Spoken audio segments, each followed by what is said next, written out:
में छौरी लड़कोर भइल पूरा गाँव में सगर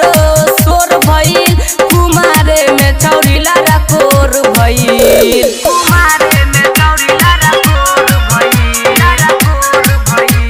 कुमारे में छौरी लड़कोर भइल। आप सुन रहे हैं अमृता म्यूजिक की शानदार प्रस्तुति। भरल पंचायत में बाप के पगड़ी गिरैले बूढ़ावो जवन कस छौरी बिया गखबैले भरल पंचायत में बाप के पगड़ी गिरैले बूढ़ावो जवन कस छौरी बिया गखबैले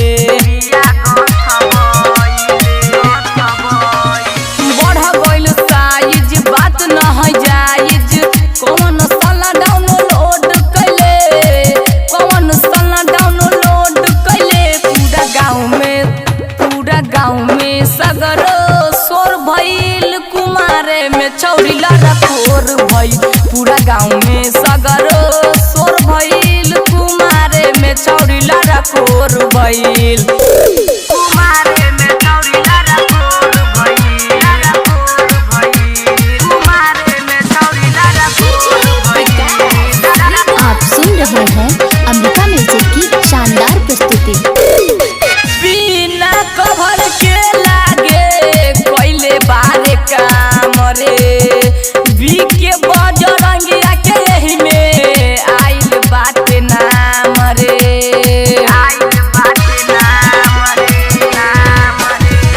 बिना कवर के लागे कोइले बारे काम रे मुनीत प्रेमी के यही में आइल बाबे नाम रे आइल बाटे नाम अभिनैया के बिगड़ रवैया तबे ई छौरी मुँह जोर भइल तबे ई छौरी मुँह जोर भइल पूरा गाँव में सगरो शोर भइल कुमारे में छौरी